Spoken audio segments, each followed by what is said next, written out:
Ya son las 8:30 de este miércoles 22 de enero. Soy Nicolás Paut y para mí es un placer estar con ustedes con lo más importante que sucedió en Chile y en el mundo. Comenzamos a verlo todo con los titulares. Aunque con reparos, el Consejo Fiscal Autónomo recomendó avanzar con la reforma de pensiones luego de presentarse en la Comisión de Hacienda del Senado. Luego de esto, el gobierno anunció nuevas indicaciones a la iniciativa. En paralelo, la ministra del Trabajo sostuvo intensos diálogos en la Cámara de Diputados luego de que parlamentarios del Frente Amplio iniciaran una ofensiva para reponer la división de la industria. Además, como un golpe duro a la estructura del Tren de Aragua en Chile, así calificó el fiscal nacional el gran operativo que se realizó en Maipú, Estación Central, y San Miguel, acá en Santiago. Los allanamientos buscaban desarticular a la célula denominada Los Piratas de Aragua, quienes estarían relacionados al crimen del exteniente Ronald Ojeda. El operativo se replicó en algunas cárceles e incluso fuera del país. Además, la Corte Suprema decidió abrir un cuaderno de remoción y suspender a la ministra de la Corte de Apelaciones de Santiago, Verónica Sabaj. Esto luego de revelarse una serie de chats con Luis Hermosilla. En esas conversaciones, la jueza habría asesorado al abogado en la defensa del expresidente Sebastián Piñera en el marco de los Pandora Papers. Y en temas internacionales, por supuesto, tenemos que hablar de Donald Trump, que tuvo su primer triunfo en el Congreso. Este miércoles se aprobó la ley Laken-Riley, que permite la detención de inmigrantes indocumentados por delitos menores. A esto se suman 2 órdenes ejecutivas en que se sella la frontera con México y además se permite enviar 1.500 soldados al lugar. Todo esto y más, veamos CNN Prime de este miércoles.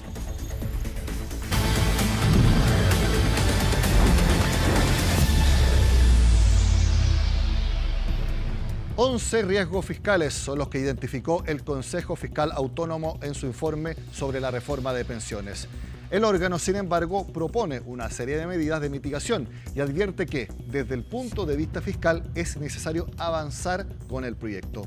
Colomba Eichholz nos entrega los detalles. Una de las exposiciones más esperadas desde que el gobierno ingresó las indicaciones a la reforma previsional la semana pasada se desarrolló este miércoles en la Comisión de Hacienda del Senado. La expectativa para conocer las apreciaciones del Consejo Fiscal Autónomo llevó a parlamentarios de ambas cámaras y distintos sectores políticos a escuchar la opinión de los expertos sobre la propuesta acordada entre el Ejecutivo y Chile Vamos. ¿Qué tuvieron para decir? Hay ciertos riesgos, pero que esos riesgos son abordables con las propuestas que estamos haciendo nosotros. El CFA considera que desde el punto fiscal es necesario que se avance en una reforma de pensiones para mitigar las presiones de gasto exclusivamente sobre el pilar no contributivo. Algunos de los riesgos implican, por ejemplo, la sostenibilidad de los compromisos de gasto fiscal por dudas de recaudación, para lo cual se presenta como medida de mitigación partir con un nivel más bajo de compromisos. Dado que el foco del Consejo Fiscal Autónomo son los costos fiscales, en los costos fiscales hay una parte que son los beneficios, que es el aumento de la PGU, pero hay otros que es el efecto tributario del aumento de la cotización de los empleadores.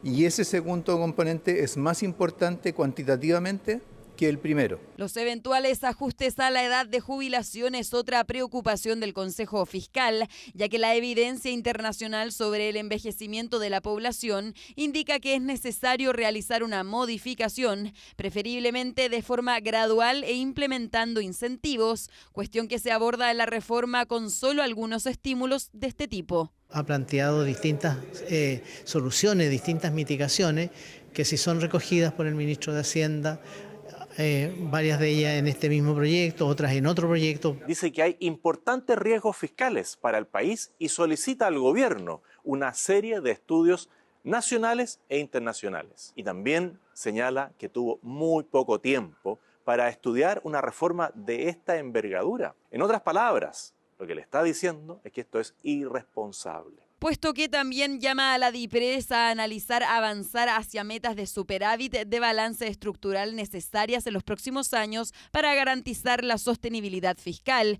es decir, igualar gastos e ingresos. El Consejo Fiscal Autónomo dijo que el hacer nada también tiene un costo. El no avanzar en una reforma de pensiones tiene un costo financiero para el Estado de Chile. ¿Por qué? porque la PGU va a seguir aumentando a niveles tan altos que va a ser una carga muy fuerte para el Estado chileno.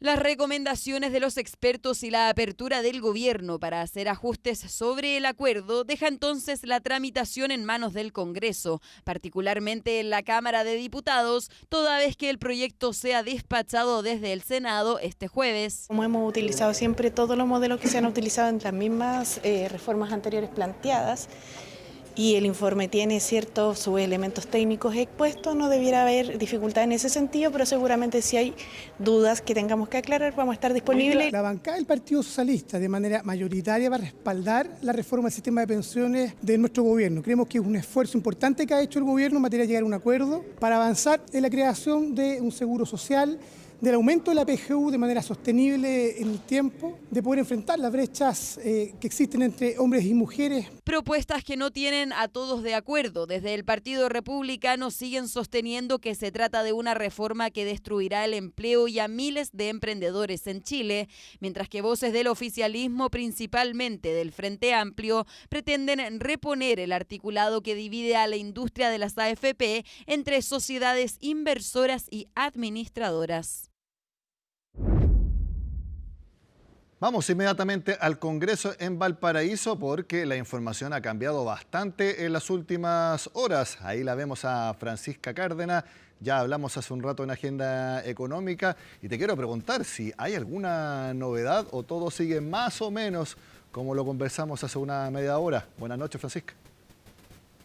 Buenas noches, Nico. Sí, ya tenemos un poco más de claridad de lo que podría suceder en los próximos días. Lo que ya se sabe es que no va a haber votación de sala mañana, eso ya lo sabíamos, pero es muy probable que la votación de sala del Senado quede para la próxima semana, teniendo en cuenta que los senadores no vendrían a votar el día viernes. Así que se complejiza el escenario, también este orden que tenía el Ejecutivo, el Gobierno, para poder votar la reforma previsional, y mañana lo que se espera es que pueda despachar la Comisión de Hacienda del Senado esta reforma de las pensiones, y si es que quieren seguir este debate el día viernes. Pero solamente los integrantes de la Comisión de Hacienda, no vendrían todos los senadores al Congreso, por tanto esa votación clave, que es la votación de la sala del Senado, quedaría para aproximadamente el lunes.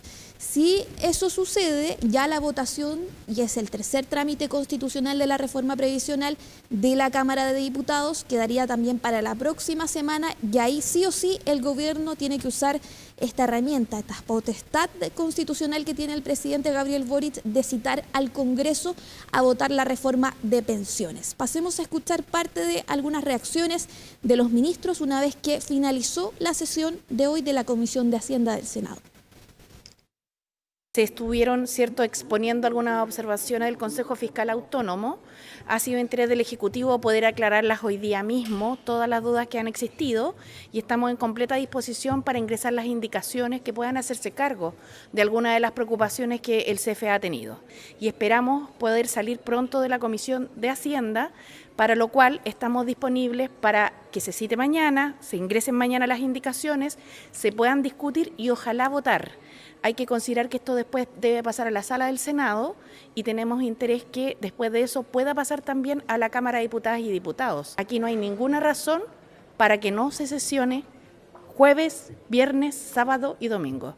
Chile y los chilenos están esperando una solución. Hemos recogido las observaciones del Consejo Fiscal Autónomo, particularmente sus recomendaciones, y las hemos traducido en 7 puntos que se van a traducir en indicaciones que fueron presentados ahora en la sesión de la tarde y respecto a los cuales la Comisión también manifestó su acuerdo. Todo esto va a ocurrir mañana, la Comisión va a trabajar durante todo el día de mañana y nosotros esperamos que trabaje con la misma celeridad y compromiso que lo hizo la Comisión de Trabajo. Teníamos esta tarde redactadas las indicaciones correspondientes, pero por el hecho de no estar el texto mismo del proyecto no se pudieron votar ni incorporar al mismo, pero eso sin duda que ocurrirá el día de mañana. Nuevamente hacer énfasis en los días, tal como lo explicaba Francisca Cárdenas recién, porque lo que escuchamos ahí de la ministra del Trabajo lo dijo hace más o menos unas 2 horas, y ahí ella tenía toda la intención de que se trabajara de forma ininterrumpida durante todo el fin de semana. viernes, sábado y domingo. De hecho, yo pensaba en Agenda Económica que los senadores podían venir a trabajar el viernes, al menos la sala completa. Sin embargo, la información de último momento que tú tienes y que recién la contabas es que mañana trabaja la Comisión de Hacienda porque tiene que ver las indicaciones que va a presentar el gobierno luego de escuchar el Consejo Fiscal Autónomo. Eventualmente, quizás también el viernes, pero solo la Comisión de Hacienda. Por lo tanto, queda descartado el trabajo del fin de semana y recién el lunes también tentativamente podría sesionar la sala del Senado. Es decir, si todo avanza con ese nuevo calendario, recién el martes podría esto pasar a la Cámara de Diputados, siempre y cuando el presidente Gabriel Boric cite obligadamente a los parlamentarios. Sí, muy clara, Nico, tu explicación, y es bastante difícil que los senadores, como te decía, vengan a votar todos a una votación de sala el día viernes. La ministra, como tú lo decías, tenía toda esta intención de que se pudiera hacer de esa forma viernes, sábado e incluso domingo, pero todo dependía de lo que iba a pasar en la sala del Senado y también después, eventualmente, en un tercer trámite constitucional que ya es la Cámara de Diputadas y Diputados. Eso no es lo más complejo también el tema de los tiempos, Nico, también lo es qué va a pasar en la Cámara de Diputados una vez que se utilice esta potestad constitucional que tiene el presidente de poder llamar al Congreso, convocar al Congreso a poder sesionar y también poder sesionar en sesión especial y votar la reforma. Ahí, si hay muchas diferencias en torno a las indicaciones, viene otro problema para el Ejecutivo, que es que se pueden caer indicaciones con incluso votos del oficialismo, si es que no están todos alineados, por ejemplo, en el Frente Amplio o en el Partido Comunista, y ahí si hay muchas diferencias en torno a las indicaciones de la reforma, pasaría a una comisión mixta que van a integrar tanto diputados como senadores y eso va a retrasar mucho más el proceso en el tiempo límite que es la otra semana, porque si no se aprueba la reforma la próxima semana ya quedaría para marzo, que es justamente lo que el gobierno no quiere. Escuchemos entonces parte también de lo que han dicho los integrantes de las comisiones y también los senadores que han participado en esta discusión hoy.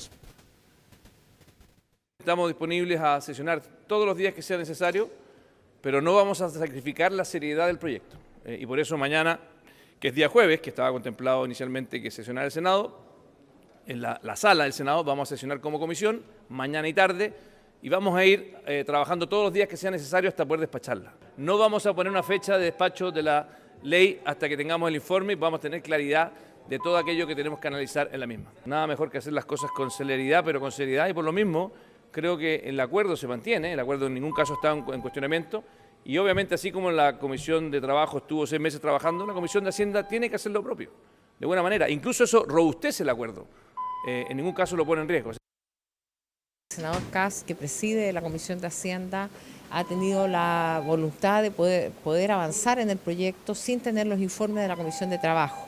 Es necesario tener ese informe, pero también le hemos pedido que pueda haber celeridad.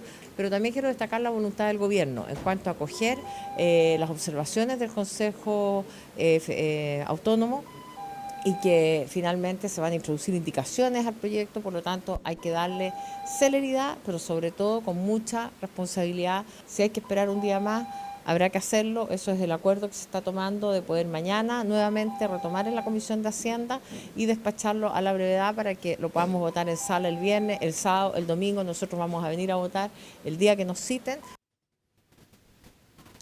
Claro, ahí hay que ver también, lo que podemos ver, Nico, es que los senadores se lo están tomando con bastante calma esta tramitación, esta discusión. Dicen que van a priorizar la calidad antes que el tema del tiempo, porque a ellos no los apura. Ellos pueden venir la próxima semana a votar. El tema es la Cámara de Diputados, que algunos van a tener que venir a votar lo que es la extensión del Estado constitucional, del estado de excepción, bien digo, y también si es que el presidente ocupa esta herramienta constitucional de citar al Congreso, ahí van a tener que venir los diputados y diputadas a votar la reforma. El tema, como te decía también, es qué va a pasar en la Cámara de Diputados con los votos, los 77 que se necesitan, y también porque si se abre la discusión se va a votar indicación por indicación.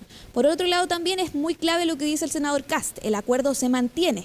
Eso se ha mantenido pese a el tema del cambio de los tiempos de tramitación que se está dando y que podrían ser incluso modificados nuevamente también en los próximos días. Escuchemos también parte de otras reacciones. Hemos manifestado la máxima disposición, hemos estado en coordinación con el presidente del Senado también para que esto tenga una tramitación coherente entre la Cámara y el Senado.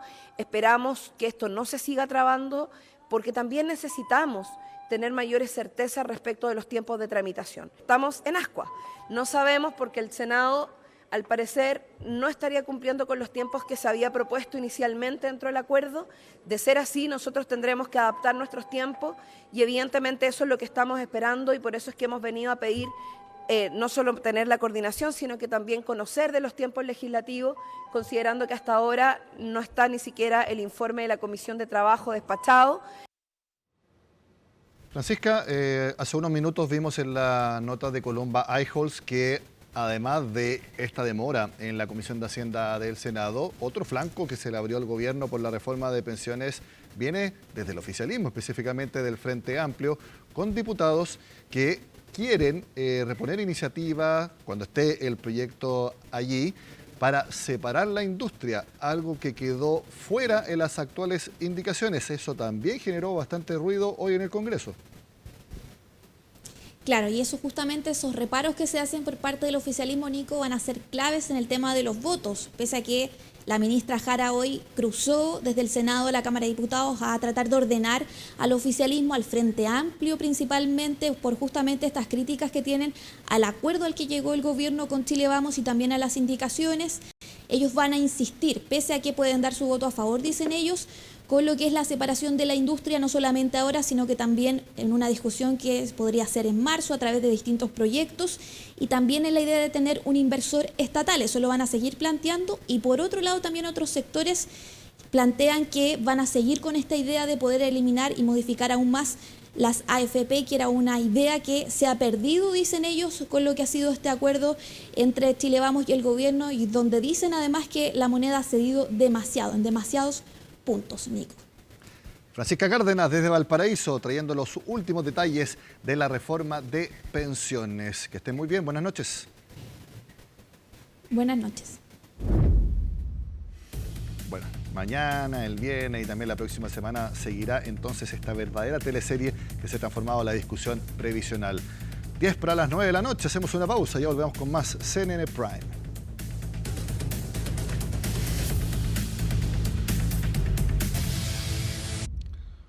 Un mega operativo en varias comunas, 3 cárceles del país y con operaciones internacionales realizaron las policías y el Ministerio Público para desbaratar una peligrosa célula del Tren de Aragua que operaba en Chile. Los detenidos serán formalizados el lunes y estarían vinculados al crimen del ex militar venezolano Ronald Ojeda, además del asesinato del teniente de Carabineros Emanuel Sánchez. Todo lo explica Estefanía Bustamante.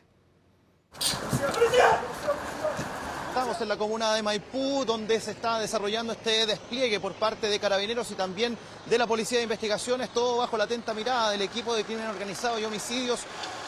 El despliegue fue total y con un solo objetivo: desarticular a la banda Los Piratas, peligrosa célula del Tren de Aragua que operaba en Chile. Hubo 6 detenidos en total, 4 de ellos en Maipú. La toma Santa Marta como epicentro de los allanamientos simultáneos y masivos en la capital, de los cuales querían dar cuenta las máximas autoridades. Preguntarle respecto de estas indagatorias. Hacer un punto de prensa ordenado. Vamos ahora con el director general de la PDI, con el general director de Carabineros. Tenía acá en la toma Santa Marta una mujer. Estamos dándole un golpe importante a una agrupación criminal que cometió decenas de crímenes en nuestro país. Crímenes que van desde secuestros con homicidio hasta extorsiones. Y no solo eso, porque esta organización criminal estaría detrás del homicidio al exteniente venezolano Ronald Ojeda, a quien encontraron sin vida hace menos de un año justamente cerca de la toma en Maipú. Esta misma organización fue la que participa finalmente en el secuestro con homicidio del exteniente venezolano Ronald Ojeda Moreno, pero también esta es la organización que opera en el homicidio del teniente Sánchez, de funcionario de oficial de Carabineros, el 10 de abril del año recién pasado. Para honores fúnebres al teniente Emanuel Sánchez Soto, fiscal agresor. Si alguien pretende instalarse en nuestro país, si alguien pretende delinquir de esta manera y habiendo una víctima, se van a encontrar con instituciones fuertes, como lo es Carabineros de Chile, como lo es la Policía de Investigaciones, y siempre coordinado con este trabajo que hemos fortalecido con el Ministerio Público. Esta es una evidencia clara. En Maipú se detuvo a Julio Iglesias, venezolano, parte de la jerarquía de los Piratas de Aragua, vinculado directamente al homicidio de Ronald Ojeda. Mientras que en Texas, Estados Unidos, fue aprendido Rafael Gámez Salas, alias El Turco, líder de la agrupación que ejecutó el crimen contra el exteniente venezolano. Hablamos de una célula que opera básicamente en Chile, que está comandada por este sujeto que se llama, lo que se apoda El Turco. Está detenido en otros países La Richanga, está detenido Carlos Bobby en Colombia también, y ahora tendríamos detenido al líder de la organización que operaba en Chile y que son obviamente del Tren de Aragua. La célula que operaba en Chile, según el fiscal, operaba con cierta dinámica y jerarquía interna, mandos superiores, medios y los integrantes de base, compuesta por 23 sujetos, de los cuales 16 habrían participado en el caso Ojeda. Falta la tesis de un móvil político en el asesinato de Ronald Ojeda, lo que ha dicho el fiscal Héctor Barros. Lo que afirma el fiscal Héctor Barros tiene sustento en la evidencia.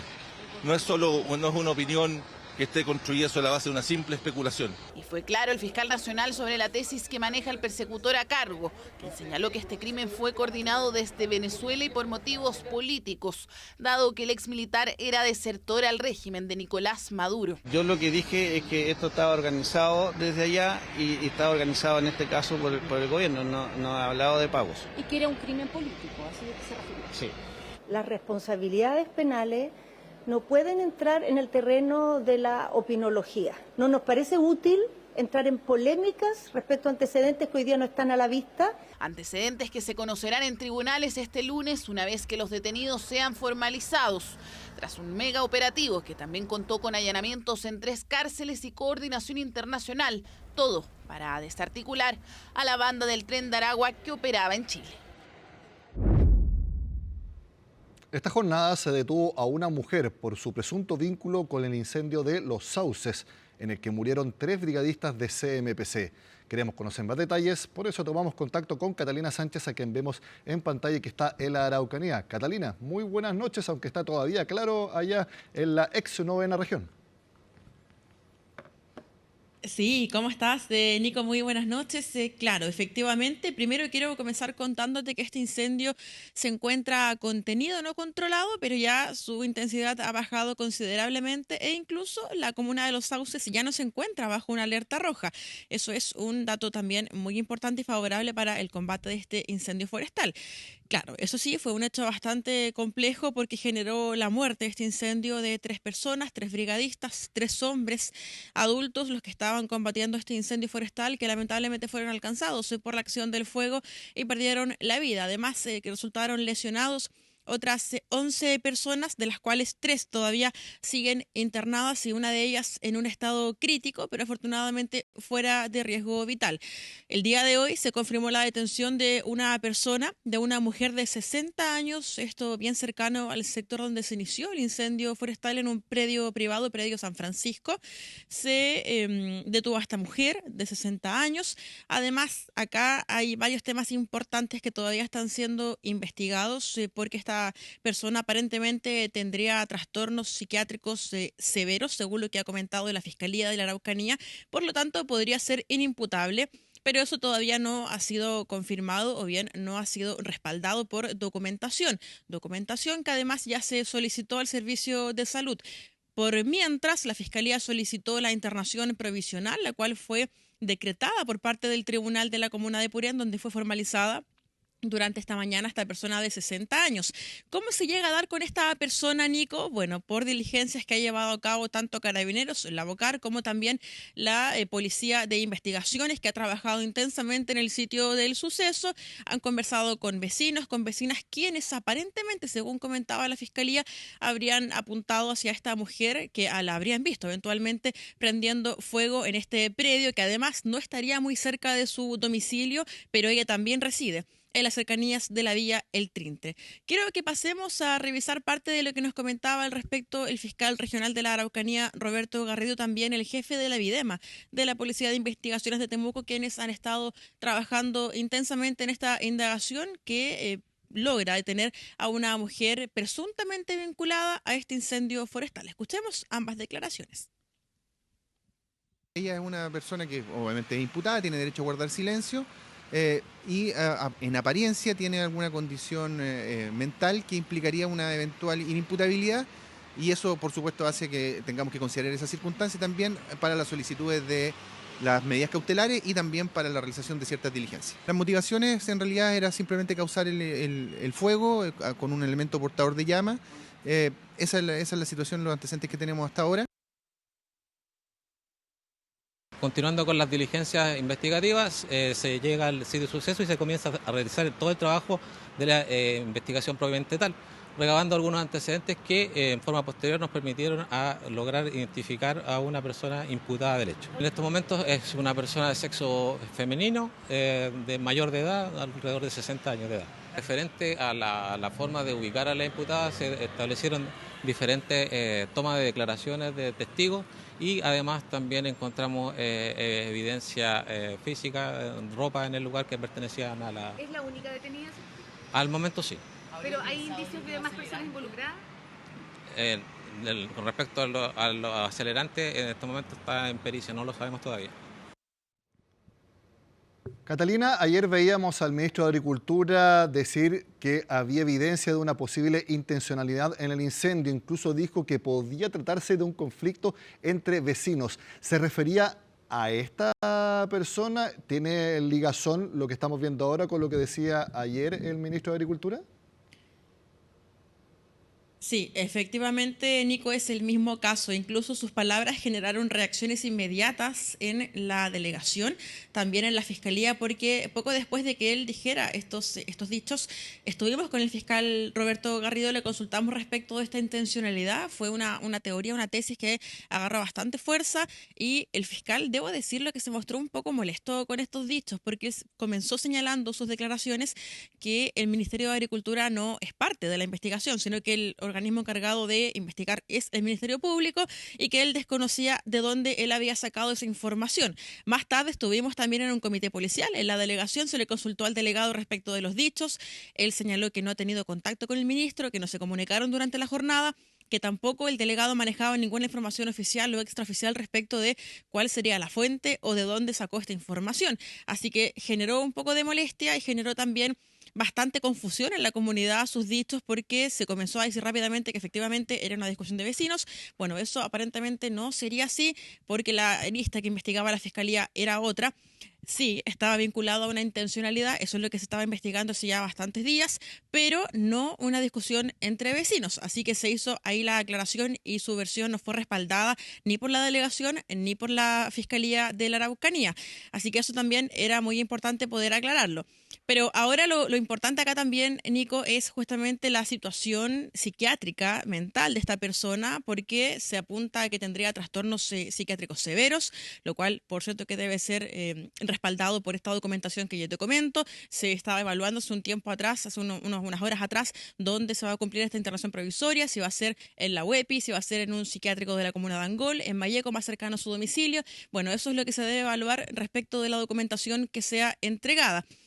Te quiero contar también que el día de hoy se llevó a cabo el funeral de uno de los 3 brigadistas fallecidos. Recordemos que solamente un cuerpo ha sido entregado, los otros 2 permanecen aún en el servicio médico legal por exámenes que aún se están llevando a cabo y que podrían tardar por lo menos un par de días más.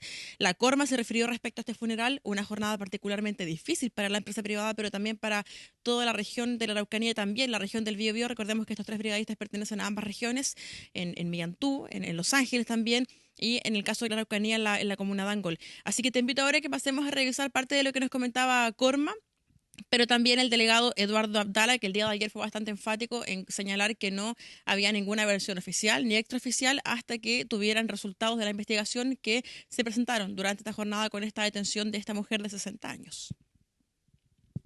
Teníamos algunos antecedentes respecto de este tema y, por cierto, el Ministerio Público ordenó la detención de esta persona y, bueno, cosa que de alguna manera empieza también a cerrar también este círculo investigativo, y esperamos que prontamente se pueda definir la imputabilidad de la persona que fue detenida, de manera de también como delegación tomar las decisiones respecto de si es que nos haremos parte o no con una querella respecto de este tema. El incendio está contenido, se bajó la alerta roja, lo que da una señal clara respecto de que los equipos están ya en fase de extinción de este fuego que fue tan catastrófico, no solo por las 1000 hectáreas, sino además por la pérdida de estos 3 brigadistas. Hoy es un día muy triste para Chile. Hemos despedido a José Luis Quesada, uno de los 3 brigadistas fallecidos la noche del domingo. Resulta increíble estar en esta situación y darse cuenta de que este incendio no solo pudo haberse evitado, sino que fue causado intencionalmente. Hoy día nos hemos enterado de que las policías han detenido a una mujer que presuntamente habría sido quien provocó el incendio el día domingo. Esperamos que este trabajo, junto con el del Poder Judicial, terminen con esa mujer, en caso de ser culpable, tras las rejas por muchos años. Bueno, queremos también informar que durante la tarde de esta jornada se dio cuenta de un comunicado que habría sido emitido por vecinos y vecinas de Los Sauces, específicamente Villa El Trintre, dando cuenta de parte de lo que ellos comentaban en el comunicado, que Nina, a quien denominan así a la imputada, sería inocente. Ella también menciona en el comunicado que tiene esta condición, algún trastorno psiquiátrico severo. Señalan que nunca ha tenido ninguna acción violenta, que nunca ha cometido un hecho de este tipo. Por lo tanto, convocaron a una manifestación con un posible corte de ruta pasada las 20 horas de esta jornada en la comuna de Los Sauces para de alguna forma pedirles a las autoridades, según dice el comunicado, que puedan investigar este hecho y así ver finalmente si ella es o no es culpable, pero lo que ellos manifiestan es su total respaldo a su actuar, porque dicen que es muy conocida en el pueblo, en el sector, es muy querida también, y que ella no habría cometido este incendio, no habría sido la sospechosa de generar este incendio en la comuna de Los Sauces. Y es por esa razón que también conversamos con el alcalde Víctor Hugo González, con el alcalde de Los Sauces, a quien también le consultamos respecto de este comunicado, de esta manifestación. Le preguntamos si él va a ser parte de la manifestación. Él comentaba que vamos a mantenernos al margen de estos actos, pero también él señalaba que la conoce muy bien, que casi todos los días la ve porque viven muy cerca, y que ella es muy conocida, es muy querida y que le cuesta, decía el alcalde, le cuesta creer que ella pudiera ser la autora de este incendio forestal en la comuna de Los Sauces que dejó a 3 brigadistas fallecidos. Escuchemos parte de lo que nos comentaba al respecto el alcalde de la comuna de Los Sauces.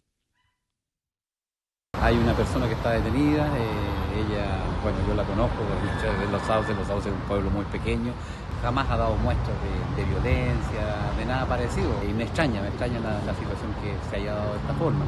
Creo que el Ministerio Público es el que tiene que seguir la investigación, es el que tiene que dar la última palabra en esto. Hay un cariño especial por ella y la verdad es que nunca ha dado muestras de violencia ni nada parecido. Es difícil a la comunidad creer que ella sea cierto la causante de esta fatal desgracia de 3 brigadistas de CMLC.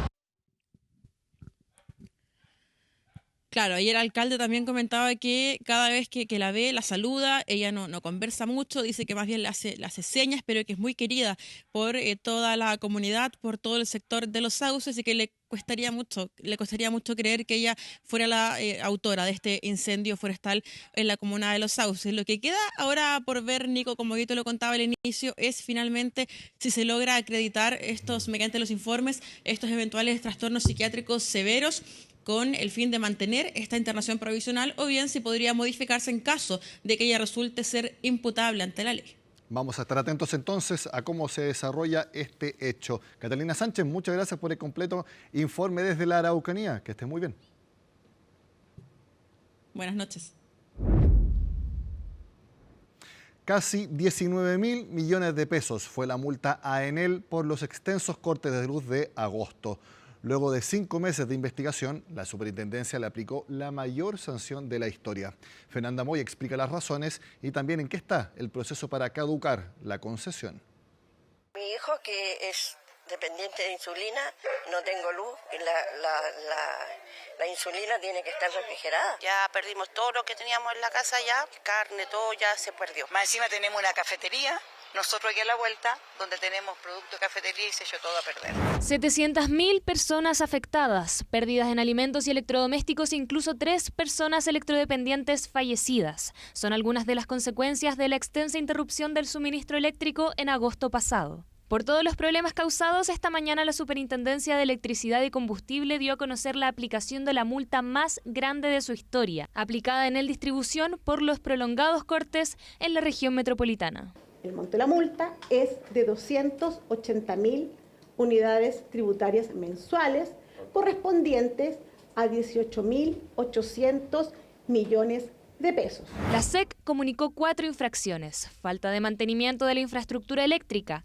cortes de luz prolongados que afectaron a familias por más de 15 días, falta de entrega de información a las autoridades y la ausencia de canales adecuados para gestionar reclamos. La respuesta de la empresa eléctrica Enel fue la siguiente. Enel Distribución puede señalar que rectifica la plena convicción en haber actuado conforme a derecho, que estudiará en detalle las resoluciones y que ejercerá los recursos que contempla la ley.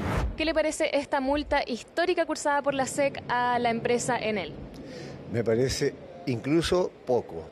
Generalmente los monopolios cuando llegan aprovechan la infraestructura existente y no gastan mucho en mantención, que es lo que deben hacer para que el servicio siga funcionando permanentemente. Así que me parece bien. Está bien lo que están haciendo, también tienen que alguna vez ponerse el sombrero por nosotros, por la gente pobre. Esperar de que la compensación se nos realice como corresponde. Al respecto, el ministro de Energía publicó en su cuenta de X lo siguiente. En Chile nadie está por sobre la ley. Las sanciones aplicadas por la SEC a Enel reflejan que nuestra institucionalidad funciona. Con estas multas esperamos que no solo Enel, sino que todas las empresas cumplan las normativas. Estas altas multas no van a devolver a esos seres queridos que perdieron la vida y que eran electrodependientes. Yo creo que esto no da respuesta y aún queda pendiente. ¿Qué va a pasar con la concesión de Enel? En el marco de un posible proceso de caducidad de la concesión, la SEC exigió una auditoría para evaluar las capacidades de la empresa. Aunque Enel contrató un estudio interno con GTD Ingenieros Consultores, los resultados indicaron deficiencias en la respuesta ante emergencias climáticas extremas y en la entrega oportuna de información regulatoria. La auditoría destacó que, si bien Enel superó los estándares normativos en la asignación de recursos y personal durante la crisis, eventos climáticos extraordinarios como ráfagas de vientos superiores a lo previsto revelaron áreas de mejora en la infraestructura y en la planificación operativa. Mientras tanto, la SEC seguirá evaluando el impacto de estas fallas en la continuidad de la concesión. La Corte Suprema ordenó la suspensión inmediata de la ministra de la Corte de Apelaciones de Santiago, Verónica Sabaj, tras revelarse conversaciones con el abogado Luis Hermosilla. Una investigación de The Clinic reveló mensajes de WhatsApp registrados desde mayo de 2020 que exponen presuntas gestiones de Luis Hermosilla y Andrés Chadwick para asegurar el nombramiento de Verónica Sabaj como ministra de la Corte. Además, los mensajes muestran favores mutuos relacionados con casos que Hermosilla llevaba, especialmente los vinculados al expresidente Sebastián Piñera. En el Pleno se dio cuenta respecto de una publicación que apareció el día de ayer, de una conversación entre un chat, digamos, entre una ministra de la Corte de Apelaciones de Santiago y el señor Luis Hermosilla, y se decidió, en definitiva, abrir un cuaderno de remoción de manera inmediata, la suspensión de la ministra de sus funciones también de forma inmediata. Quienes integramos esta asociación rechazamos categóricamente conductas de esta naturaleza, que no hacen más que dañar las bases institucionales de la República, destruyendo nuestra democracia. Consideramos acertada la medida de suspensión inmediata para la ministra de la Ilustrísima Corte de Apelaciones de Santiago, señora Sabaj, por el Pleno de la Corte Suprema y la apertura de un cuaderno de remoción.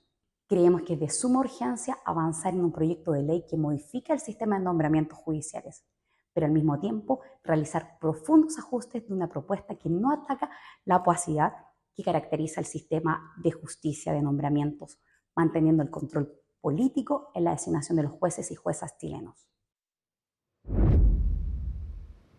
Un 25% de avance tiene la primera etapa del proceso de entubamiento del canal Santa Marta.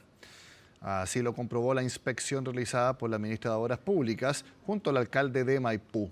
Ambos recorrieron los 150 metros de obras ejecutadas a la fecha, construcciones que son parte de un proyecto para canalizar las aguas y evitar los desbordes que se provocan en invierno. Esta primera etapa, que consideró una inversión de 10.000 millones de pesos, contempla una extensión de 466 metros entre el cruce del camino a Melipilla y la intersección de calles Ferrocarril con Cerro Barón. La etapa inicial podría terminar en 2026 y la obra completa debería estar operativa para 2030. Así es que una gran obra, una obra de magnitud, de harta plata, 10.000 millones de pesos. Esta primera etapa, en esta ocasión estamos aquí para inspeccionar las obras que ya tienen un avance del 25%, que están avanzando más rápido de lo esperado y que si la hacemos junto con la empresa, todavía no vamos a hacer el compromiso, pero vamos a trabajar en construir eso, una promesa que podamos cumplir. Esperamos que este sea el último invierno en que tengamos que sufrir esta situación de los riesgos de las aguas lluvias acá en el Canal Santa Marta, en la comuna de Maipú.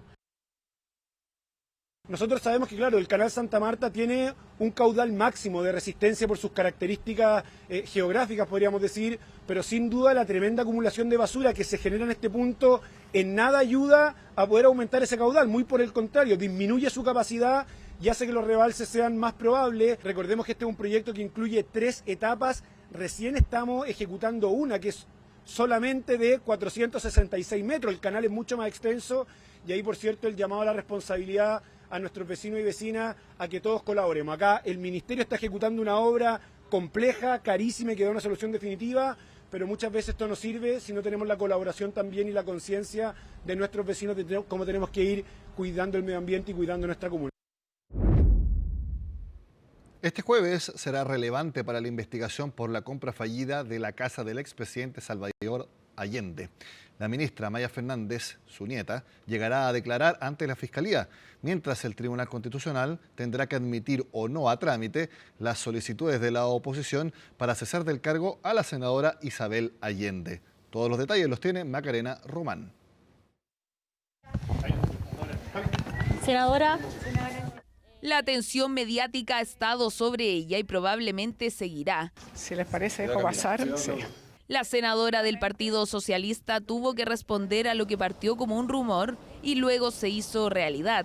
Tendrá que declarar como imputada por la compra fallida de la casa del expresidente Salvador Allende. Haremos como corresponde, colaborar con las instituciones, con la justicia, así como lo estamos haciendo con el Tribunal Constitucional. Son al menos 2 las aristas que tendrá que enfrentar la hija del expresidente. La judicial prestando declaración a la Fiscalía de Coquimbo y la política tras el ingreso de un requerimiento al Tribunal Constitucional por parte de la oposición para cesar sus funciones. Usted sabe que todos tenemos claro que esto no debió haber ocurrido nunca, pero ocurrió. Porque se concretó la promesa de compra-venta, pese a que los parlamentarios no pueden celebrar contratos con el Estado, tampoco los ministros, como también lo hizo la jefa de la cartera de Defensa y nieta del exmandatario Maya Fernández. Como gobierno en esto tenemos ya una trayectoria y vamos a ser, coherentes con ella en este caso. Porque si de declarar se trata, varias autoridades y exautoridades de gobierno han tenido que presentarse ante la Fiscalía para entregar su versión de diversos hechos. Y este caso no será la excepción. La exministra de Bienes Nacionales, Marcela Sandoval, lo hará el viernes, mientras que la ministra Maya Fernández lo realizará este jueves.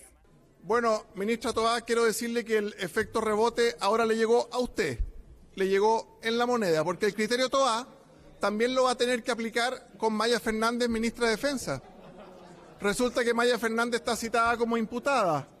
Resulta que Maya Fernández puede ser formalizada. El presidente Boric, que ha sido muy juicioso al solicitarle la renuncia a la ministra de Bienes Nacionales que estaba conduciendo este proceso, será también quien determine si se requiere de una renuncia de una ministra para evitar tener a una ministra de Estado en carácter de formalizada. También este jueves el Tribunal Constitucional se pronunciará si admite o no a trámite la solicitud de partidos de oposición en contra de Allende. ¿Le preocupa ser destituida? ¿Le preocupa ser destituida? Luego el TC tendrá que hacer lo mismo en torno al requerimiento ingresado en contra de la ministra Fernández. El artículo 37 bis de la Constitución es explícita, clara, en señalar que se le prohíbe a los ministros celebrar contratos con el Estado de Chile. Y el contrato se encuentra celebrado, se encuentra cerrado, inclusive tiene hasta número de repertorio. Un golpe duro por la compra de una casa, así lo reconocen en las filas del Partido Socialista. Creo que el daño que le ha producido no solamente a la familia Allende, sino que al legado del presidente Salvador Allende, esta ineptitud de parte del Ministerio de Bienes Nacionales en el proceso de compra es inconmensurable.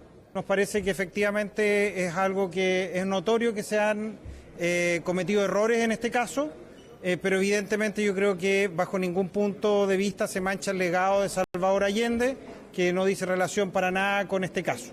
Postura sobre un legado que ha enfatizado la propia senadora del PS. Yo puedo haberme equivocado, no voy a hablar más, yo puedo haberme equivocado, lo va a dirimir el Tribunal Constitucional. Y una sola cosa, esto no mancha la figura de Salvador Allende, por favor. La figura de Salvador Allende es un referente universal y esto jamás lo va a manchar. Una causa reservada que lleva a la Fiscalía de Coquimbo, la misma que escuchará por ahora lo que tienen que decir Isabel Allende, Maya Fernández y Marcela Sandoval, las tres en calidad de imputadas. El comentario internacional de este miércoles está completamente enfocado en Estados Unidos. Puro Donald Trump. Bastante, pero no solamente Donald Trump. Alicia Contreras, bienvenida.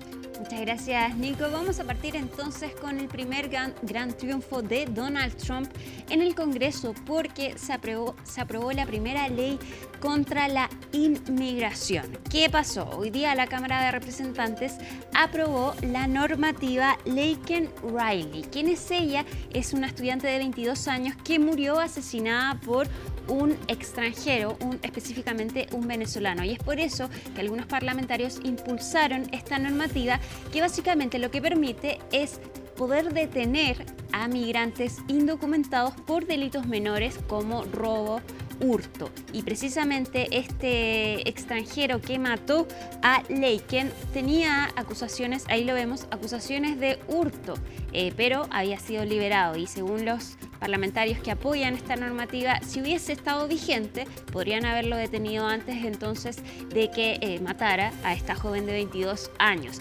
Sin embargo, los detractores aseguran que esta normativa se salta el debido proceso, la presunción de inocencia y que además es una vía rápida finalmente para deportar a estos migrantes indocumentados. De todas formas, es el primer gran triunfo de Donald Trump porque él entonces va a firmar esta normativa que se suma además a las distintas órdenes ejecutivas que ha firmado en las últimas horas. Por ejemplo, firmó una para enviar 1.500 soldados a la frontera sur con México y por otra parte también firmó otra en la que sella la frontera con México para no permitir la entrada de migrantes indocumentados y también la deportación de estos mismos. Tenemos declaraciones de la vocera de la secretaria de prensa de Donald Trump, quien explica cuál es el mensaje del mandatario a los migrantes. El presidente Donald Trump está enviando un mensaje muy contundente a las personas. Si estás pensando en romper las normas estadounidenses, serás devuelto a casa, serás arrestado, serás acusado, no vengas. Esto se suma además a que el Departamento de Justicia emitió un memo en el que permite investigar a los oficiales que se rehúsen a seguir estas nuevas órdenes dictadas por Donald Trump. Y tenemos una gráfica para revisar cuáles son las órdenes ejecutivas firmadas en relación a la migración. Primero entonces es la declaración de emergencia nacional en la frontera, ya lo decíamos, entonces las tropas del ejército van a ir al lugar. Ahora hay 2.200 soldados y van a llegar 1.500 más. También el fin inmediato de esta aplicación CBP One, que es esta aplicación que permitía a los migrantes a través de ella solicitar asilo. se apagó el primer día en que Donald Trump asumió su mandato y 30.000 personas entonces quedaron sin esta cita que ya habían agendado con anterioridad y que incluso se enteraron en la misma frontera entonces que no podían acceder a esta aplicación. También una de las más polémicas es el fin al derecho a la ciudadanía por nacimiento. Esto exclusivamente para los migrantes indocumentados que tengan hijos en territorio estadounidense. Sin embargo, muchos ya alegan que esto es inconstitucional y distintos estados ya presentaron una demanda en contra de esta orden. Y por último, también una norma que prohíbe las redadas en lugares sensibles. Se pone fin a esta norma y se podrán hacer redadas, por ejemplo, en escuelas, iglesias y hospitales. Y ya se han realizado detenciones en las llamadas ciudades santuarios. Esas, por ejemplo, Los Ángeles, que se les llama así porque de alguna forma protegen a los migrantes, ya que tienen una cooperación muy limitada con los agentes federales respecto a las detenciones migratorias. Chicago es otra También se han realizado detenciones y según el SAR de la frontera de Donald Trump ya van más de 700 en los últimos 2 días. Pero Laura Soto hizo un completo informe para explicarnos más de esta cruzada de Donald Trump contra la inmigración. Cuando ya todos pensaban que ya todo estaba logrado, se viene abajo todo, Dios mío. La escena se repite en varias ciudades fronterizas de México. Yo duré 4 meses en Tapachula esperando. Ya quedamos en el limbo. No sabemos qué hacer. Ya la alegría que teníamos ya hasta aquí no llegó. Es la desesperanza de miles de migrantes que poco después del ascenso al poder de Trump este lunes se dieron cuenta que sus citas para solicitar asilo en Estados Unidos habían sido canceladas. Como le digo, tengo 9 meses aquí en Ciudad Juárez, nunca intenté cruzarme el muro. Y yo yo voy a esperar mi cita, yo hago mis cosas bien, para que al final de cuentas todo el esfuerzo y todo el tiempo sea para nada. Prácticamente me siento derrotado. Nosotros solamente lo que pedimos es que nos den una oportunidad a todas las personas que tenemos la cita aprobada, porque de verdad es una travesía tan fuerte, nosotros nos tocó pasar la selva, o sea, nos robaron, pasamos tantas cosas que, o sea, para que ahorita nos vengan a dar una respuesta así, o sea, veo eso injusto, pues de verdad. Es una de las tantas medidas que el líder republicano implementó contra la inmigración recién investido, inhabilitar la aplicación CPV One, administrada por la Oficina de Aduanas y Protección Fronteriza, que entre otras cosas permitía a los extranjeros indocumentados agendar citas con las autoridades estadounidenses en 8 puertos de entrada fronterizos. A muchos les toma meses conseguir una hora. Se estima que unas 30.000 personas tenían citas programadas, según reportan los medios estadounidenses. Nosotros tenemos nuestra propia política migratoria. Si hay una persona que está en la frontera, más ahora que hay tanto frío, pues evidentemente actuamos de manera humanitaria. No vamos a dejar a la gente en intemperie. Entonces se actúa de manera humanitaria y se busca la repatriación de sus países en caso de ser extranjeros. Trump declaró emergencia nacional en la frontera con México, lo que ya se está materializando con el envío de miles de soldados estadounidenses adicionales a la zona. Esto según reportan fuentes familiarizadas a CNN. También se observó este miércoles la instalación de una barrera de boyas en el Río Grande que divide a ambos países. Mientras tanto, al interior de Estados Unidos, los agentes del Servicio de Inmigración y Control de Aduanas, conocido como ICE, tendrán más libertad para llevar a cabo sus operaciones contra inmigrantes indocumentados. Cuando los encontremos puede que estén con otras personas que no han cometido delitos, pero que están en el país de manera ilegal. Ellos van a ser detenidos también. Esa es la diferencia entre este gobierno y el anterior. No hay nada en la ley de inmigración y nacionalidad que diga que alguien tiene que ser condenado por un delito serio para ser deportado. Otra diferencia es que ahora los equipos del ICE podrán realizar detenciones en escuelas o iglesias, lo que pone fin a una política de larga data que buscaba evitar las redadas en las llamadas zonas sensibles. El mandatario estadounidense también amplió el grupo de inmigrantes indocumentados sujetos a la deportación acelerada y firmó una orden que pone fin a la ciudadanía por derecho de nacimiento para los hijos hijos de personas que se encontraban de forma ilegal o temporal en el país. Esta última medida ya está siendo impugnada en tribunales al tratarse de un derecho garantizado en la Constitución. Lamentablemente, esta orden y muchas otras no son una sorpresa. Trump está cumpliendo una promesa de campaña. Hoy también estoy cumpliendo una promesa de tomar medidas si Trump viola la ley y atenta contra nuestros derechos, contra los suyos, como lo hizo hoy con lo que es francamente una orden ejecutiva antiestadounidense. Tengo un mensaje para el presidente Trump. Lo veré en el tribunal. Las medidas ya están generando polémica y un amplio debate tanto en el exterior como al interior del país. Y estas acciones contra los migrantes también están generando distintas reacciones. Una de ellas vino desde la iglesia, porque una obispa episcopal le dio un sermón a Donald Trump, algo que él no se tomó nada de bien. Veamos lo que le dijo esta obispa al presidente de Estados Unidos. Millions have put their trust in you. And as you told the nation yesterday, you have felt the providential hand of a loving God.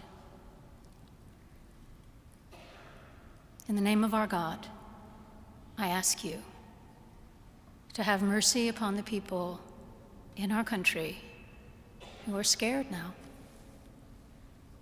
There are gay, lesbian, and transgender children in Democratic, Republican, and independent families, some who fear for their lives. And the people who pick our crops and clean our office buildings, who labor in poultry farms and meat packing plants, who wash the dishes after we eat in restaurants and work the night shifts in hospitals, they may not be citizens or have the proper documentation, but the vast majority of immigrants are not criminals.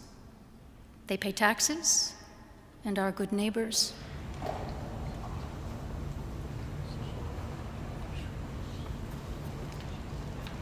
Sermon. What did you think of the sermon? What did you think of the What did you think of the service? What did you think? Did you like it? Did you find it exciting? Not too exciting, was it? I didn't think it was a good service, no. Thank you very much. Thank you, press. Thank you, press. They can do much better. Salió molesto Donald Trump de este servicio religioso, pero no solo eso, porque al día siguiente, hoy, hizo una publicación en su red social Truth Social donde le exigió una disculpa a esta obispa. Ahí tenemos las declaraciones y aseguró Donald Trump. La llamada obispa que habló en el Servicio Nacional de Oración era una radical de izquierda que me odia. Su tono era desagradable, no convincente ni inteligente. No mencionó la gran cantidad de inmigrantes ilegales que llegaron a nuestro país y mataron a personas. Ella y su iglesia le deben una disculpa al público. Eso fue lo que dijo Donald Trump, pero CNN habló con esta obispa después de este momento que se ha viralizado también y ella explicó qué fue lo que pasó en ese momento. I was looking at the president because I was speaking directly to him. I was also, frankly, as you do in every sermon, speaking to everyone who was listening through that one-on-one conversation with the president, reminding us all that in the people that are frightened in our country, the two groups of people that I mentioned are our fellow human beings, and that they have been portrayed in all throughout the political campaign in the harshest of lights that I wanted to counter as gently as I could with a reminder of their humanity and their place in our wider community. And I was speaking to the president because I felt that he has this moment now where he feels charged and empowered to do what he feels called to do, and I wanted to say, you know, there is room for mercy. There's room for a broader compassion. We don't need to portray with a broad cloth in the harshest of terms some of the most vulnerable people in our society who are, in fact, our neighbors, our friends, our children, our friends' children, and so forth. Primeros 3 días de mandato de Donald Trump que están dando harto de qué hablar y vamos a profundizar de esto en Conexión Global Prime esta noche, donde vamos a conversar con distintos analistas respecto de lo que ha significado entonces y qué significará esta nueva era de Donald Trump.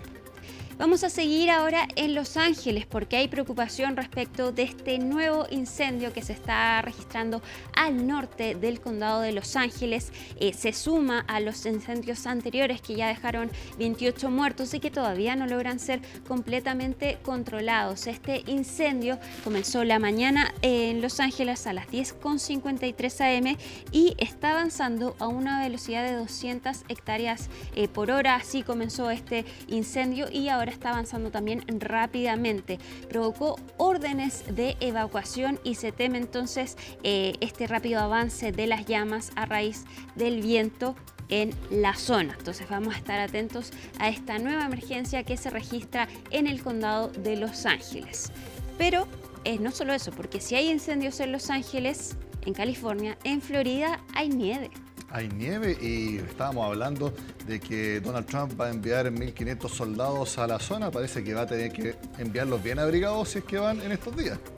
Exactamente, porque en las costas del Golfo de México, específicamente en Florida, en Luisiana y en Texas, se están registrando esta nevazón que es inusual en la zona. Ahí vemos la playa con nieve en Miami, algo que no tiene precedentes y que se contrapone completamente con los incendios que se están registrando en California. Ese al otro extremo, entonces, donde se está registrando esta tormenta invernal que ha dejado hasta 25 centímetros de nieve en las zonas urbanas. Se espera que pueda aumentar la temperatura ya este miércoles, pero está dejando estas postales inusuales en la zona. Así es, sin duda un comienzo de año para recordar en el aspecto climático por los contrastes. Ahí veíamos lo que pasaba en Miami, en Texas, en el Golfo de México, y lo que pasaba en Los Ángeles, que siguen los incendios. La verdad, terrible lo que está sucediendo en esa que muchos llaman la octava economía del mundo, el estado de California. Mira, no sabía ese dato. ¿Sí? Y la mayor potencia del mundo es Estados Unidos, en cuanto económicamente. Exactamente. Alicia Contreras, muchas gracias por estar con nosotros. Buenas noches, Nico. ¿Pausa? Vamos a una pausa en CNN Prime. Ya volvemos con también la teleserie de fútbol chileno. Ya no es Supercopa, pero va a haber fútbol nacional, Copa Chile. ¿Qué pasa con el paro del CIFUP? Todo lo vemos al regreso. De esta forma termina CNN Prime de este miércoles. Yo los dejo invitados para que veamos el tiempo y luego Conexión Global Prime, por supuesto, con la vuelta de Donald Trump a la Casa Blanca. Miércoles 22 de enero, así estuvo nuestro país y el mundo. Somos CNN Chile. Muy buenas noches.